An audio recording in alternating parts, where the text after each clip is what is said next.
Hello எல்லாருக்கும் வணக்கம். என் பேரு ஆதர்ஷ். இந்த வீடியோல இந்த 4வது test match between England and India preview பண்ண போறேன். இந்த மேட்ச் மான்செஸ்டர் ஓல்ட் டிராஃபர்ட்ல நடக்க போகுது. இப்ப இந்த ப்ரீவியூக்குள்ள போயிடலாம். இப்ப இந்தியாவோட ஆரம்பிச்சோம்னா ஒரு சில இன்ஜுரி அப்டேட்ஸ் வந்திருக்கு. Nitish Kumar Reddy ruled out of this match. Harshdeep Singh maybe ruled out of the series. Akashdeep ruled out for this match. இப்ப இந்த 3 இன்ஜுரியில அவ சொன்னா ரெஸ்ட். ஆரம்பத்துல ரெஸ்ட்னு வெளியில வந்தது ஆகாஷ்தீப்புக்கு. ஆனா கடைசியில இப்ப இன்ஜுரின்னு பார்த்துட்டோம். நிதிஷ்குமார் ரெட்டி நான் போன வீடியோல நான் சொன்னேன், நான் குல்தீப் யாதவ் தான் அவருக்கு பதிலா விளையாடுவேன்னு சொன்னேன். ஸோ அவர் இன்ஜுரி ஆனதை பத்தி நான் ஒண்ணுமே சொல்ல. நான் என்ன சொல்றேன்னா, it opens a slot for India to play Kuldeep Yadav. அதுக்கப்புறம் ஹர்ஷ்தீப் சிங் ஒரு பெரிய நான் நினைச்சேன் அவர் விளையாடிருக்கணும்னு நினைச்சேன். Unfortunately is not available. So இந்தியாவோட பிளேயிங் லைன் 2 வழியா போகலாம் பேஸ்ட் அந்த அப்டேட்ஸ் ரிகார்டிங் ரிஷப் பந்த். இவ முதல் வழி எப்படி போகலாம்னா, கேஎல் ராகுல், Yashasvi Jaiswal, Sai Sudharsan number 3, Shubman Gill 4, Rishabh Pant 5, Jadeja number 6, Washington Sundar number 7, Anshul Kamboj 8, Kuldeep Yadav 9, Jasprit Bumrah 10, Mohammed Siraj number 11. இப்போ அன்ஷுல் கம்போஜ் எனக்கு ஆச்சரியமா இருந்தது. ஏன்னா அந்த இந்தியா ஏ சீரீஸ்ல அவ்வளோனா பொருட்டு இந்த ஸ்குவாடுக்கு கூப்பிடவே இல்லை. அப்புறமா தான் பார்த்தேன் திருப்பி கூப்பிட்டு இருக்கா because of the injuries to the fast பாலர்ஸ்னு. எனக்கு பொறுத்த வரைக்கும் அஹெட் ஆஃப் பிரசீத் கிருஷ்ணா அன்ஷுல் கம்போஜ் விளையாடணும். He can bowl fuller than Prasidh Krishna. Economy rate ரொம்ப குறைவா தான் இருக்கும். பேட்டிங்கும் விளையாடுவார். அந்த இந்தியா ஏ சீரீஸ்ல ஒரு 50 அடிச்ச இந்த 2வது இன்னிங்ஸ்ல இந்த செகண்ட் டெஸ்ட் மேட்ச் தனுஷ் கோட்டின் அந்த மேட்ச்ல ஒரு 90 ரன் அடிச்சார். நான் கிரவுண்ட்ல போய் அதை பார்த்தேன். அதனால தான் I think he should play. So அந்த சமயத்துல ஒரு 3 ஃபாஸ்ட் பவுலர் கம்போஜ், பும்ரா, சிராஜ். அப்புறம் மான்செஸ்டர்ல கடைசி 2 நாள் திரும்ப ஆரம்பிக்கும். இந்த கடைசி நாள் ரொம்பவே திரும்பும். ஆனால் இந்த 3 spinners, 2 defensive spinners who can bat in Washington and Jadeja. அதுக்கப்புறமா குல்தீப் யாதவ் ஒரு ஒஃபென்சிவ் ஸ்பின்னர். என்ன சொல்றது, குல்தீப் யாதவ் என்னை பொறுத்த வரைக்கும் விளையாடியே ஆனும். அன்ஷுல் கம்போஜும் விளையாடி ஆனும். எனக்கு என்ன பயம்னா, அவ திருப்பி பேட்டிங் டெப்த்ன்னு போய் ஷர்துல் தாக்கூரை கொண்டு வந்துட்டு அப்புறம் அன்ஷுல் கம்போஜும் விளையாடாத, குல்தீப் யாதவும் விளையாடாத இருந்தானா கொஞ்சம் கஷ்டமா இருக்கும். அதனால்தான் நான் I hope that they make those changes. நான் சொன்ன மாதிரி போன மேட்ச் தோத்துட்டதுனால பும்ராவையும் சிராஜையும் ரெஸ்ட் பண்ண முடியாத போறது அது ஒரு வருத்தப்பட வேண்டிய விஷயம் தான். பட் அன்பார்ச்சுனேட்லி க்ளோஸா தோத்ததுனால they've got to play in this match to keep the series alive. So எப்படிதான் பண்ணணும்.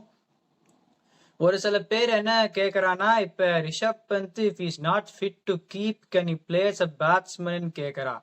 அந்த சமயத்துல இப்ப த்ருவ் ஜுரேல நம்பர் 6 கீப்பிங் கொண்டு வரணும்னா நான் என்ன பண்ணுவேன்னா, வாஷிங்டன் சுந்தர் நம்பர் 3 இறக்குவேன். ஏன்னா கருண் நாயரோ சாய் சுதர்சனோ இப்போ ஒரு 40 ரன்னுக்கு மேல ஒரு நம்பிக்கை வருதா தே வில் ஸ்கோர்னா இப்போதைக்கு சொல்ல முடியாதுன்னு நான் சொல்லுவேன். Washington Sundar is capable of scoring that runs also. இந்த மாதிரி ஒரு பிட்ச்ல இந்த கடைசி 2 நாள் திரும்பும் போது he can provide an extra finger spinning option. So அந்த நம்பர் 3 ஸ்பாட் ஒரு க்ரௌட் இருக்கும்போது I will also pick someone who can bowl. Washington is technically sound enough to bat at number 3. அவரை நம்பர் 3ல போட்டு ஜுரேல் நம்பர் 6, ஜடேஜா 7. நம்பர் 7க்கு மேல batting டெப்த்னு அப்படி போக வேண்டாம் எனக்கு பொறுத்த வரைக்கும். அன்ஷுல் கம்போஜும் ஒரு அளவுக்கு பேட்டிங் விளையாடுவார். பும்ரால நிக்க முடியும், குல்தீப் யாதவாலையும் நிக்க முடியும். சிராஜ் ஒரு கடைசியில ஒரு 30 பந்து டிஃபென்ஸ் விளையாடுற மாதிரி. என்ன சொல்றது, if you prioritise your bowling, அதுவும் இந்த டே 5ல கொஞ்சம் கஷ்டமா இருக்கும் பேட்டிங் விளையாடுறதுக்கு, then they would give themselves the best chance. So இந்தியாவுக்கு நான் அப்படிதான் போவேன்.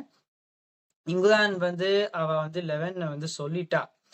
இப்போ Liam Dawson was put in ahead of Shoaib Bashir. அது ஒரு கரெக்டான ஒரு முடிவு. நான் முன்னாடியே சொல்லியிருந்தேன் டாசனும் கொண்டு வந்திருக்கணும், டாம் ஹார்ட்லியும் வந்திருக்கணும்னு சொன்னேன்.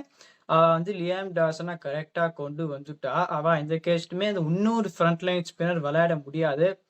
பிரைடன் கார்ஸ் திருப்பி விளையாடி இருந்திருக்கா.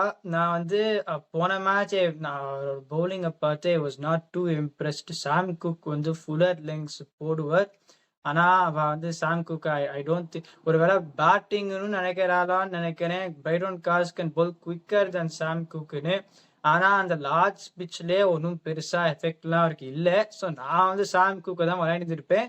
ஏன்னா இந்த 11ல வந்து 11 பேரும் பேட்டிங் விளையாடுவா. ஆர்ச்சர் நம்பர் 11லாம் அது every one can bat in the team.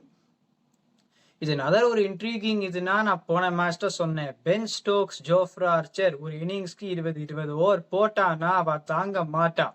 Ben Stokes 70 ஓவர்லயே 24 over போட்டுட்டு அந்த செகண்ட் இன்னிங்ஸ்ல ஒரு 9 நாள் பிரேக் இருந்திருக்கு. So that is the one thing that may be a saving grace for them. Jofra Archer நான் சொன்ன மாதிரி அவரோட ஆக்ஷன்ல அந்த ஃப்ளா இருக்கிறதுனால பிரேக் இருந்தாலுமே அவர் இன்ஜுரி ஆகலாம். அதை மட்டும் அவ பார்த்துக்கணும். இது தவிர இங்கிலாண்டை பத்தி ஒன்றும் சொல்றதுக்கு இல்லை. அவ விளையாடுற மாதிரி தான் விளையாட போறா. And this is the attack that I am not surprised they have gone with this attack. ஆனால் நான் வந்து சாம் குக்கு தான் விளையாண்டுருப்பேன் அட் ஆஃப் பைடன் காஸ். இப்போ வந்து 11 கம்பேரிசன் பார்த்தோம்னா இப்போ டாப் 4 பார்க்கலாம். இந்தியாவுக்கு வந்து இப்போ முதல் 11 படி என்னோட 11 பிரிட்டெண்டிவ் Rishabh Pant is playing as a batsman நான் பண்ண போறேன். KL ராகுல், Yashasvi Jaiswal, Sai Sudharsan and Shubman Gill. Compared with Zach Crawley, Ben Duckett, Ollie Pope and Joe Root. KL Rahul, Jaiswal, despite Jaiswal வந்து போன மேட்ச்ல சீக்கிரமா அவுட் ஆகிட்டு, still I think is in very good form. Sai Sudharsan வந்து அந்த முதல் மேட்ச்ல ரொம்ப நல்லா 30 அடிச்சார். Ability wise I think is fantastic pair. Shubman kill 2வது மேட்ச் என்ன பண்ணாரு நம்ம பார்த்தோம். இங்கிலாந்துக்கு வந்து Ben Duckett has generally been in good form. Zak Crawley வந்து அவர் வந்து அந்த ஒரு மேட்ச் அடிச்சுட்டு அடிக்காது எனக்கு பெருசா ஆச்சரியமா இல்லை. ஆலிபோப்புக்கும் அப்படிதான் சொல்லுவேன். ஜோ ரூட் வந்து அடிச்சுடுவார். So still I would say ability wise India's top 4 has got the edge. அப்புறம் மிடில் ஆர்டர்னு பார்த்தோம்னா நான் சொன்ன மாதிரி இப்போ பென் ஸ்டோக்ஸ் வந்து நான் மேட்ச் டிஃபைனிங் இன்னிங்ஸ் விளையாடிடுவார்னு நான் சொன்னேன்.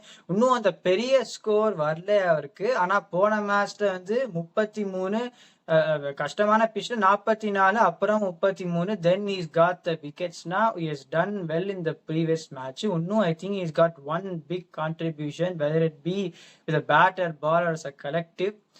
எந்த மேட்ச்ல இருக்க போறதுன்னு பார்க்கணும். ஆரி ப்ரூக்கு அடிச்சுதான் விளையாட போறோம். ரிஷப் பந்துன்னு if it's okay to bat then I think that he will be very good. Jadeja வந்து ஒரு 450 வரிசையா அடிச்சிருந்திருக்கார். So still I say because of the nature the explosive nature Jamie Smith வந்து எப்படி கடைசியில ரன் அடிக்கிறதுனால இங்கிலாந்துக்கு அந்த கடைசியில் இருக்கிற எட்ஜை நான் கொடுப்பேன். ஆனா பவுலிங் ஏஜ்னு பார்த்தா ஒரு 3 ஸ்பின்னர்ஸ் ஃபார் இந்தியா, ஒரு 3 fast bowler Bumrah, Siraj and compose. இங்கிலாந்துக்கு பார்த்தா கிறிஸ் வோக்ஸ் 50-50 இருந்திருக்கார். பைடன் காஸ் நான் சொல்ல மாதிரி not going to trouble India. Jofra Archer and Ben Stokes. அப்புறமா லியம் டாசன். அந்த கடைசியில திரும்ப ஆரம்பிக்க போற சமயத்திலேயே லியம் டாசன் ஒத்தரை வச்சுன்னு ஓட்ட முடியாது. அதனால தான் பிகாஸ் த பவுலிங் எட்ஜ் எனக்கு பொறுத்த வரைக்கும் especially if India bat first they've got to win this test match and make it 2-2 எனக்கு எடுத்து பார்க்கலாம். இந்த வீடியோ என்ஜாய் பண்ணீங்கன்னா லைக் பண்ணுங்க, சப்ஸ்கிரைப் பண்ணுங்க, இருக்கிற ஃப்ரெண்ட்களும் இஸ் மை ஒப்பீனியன் வாட்சஸ்.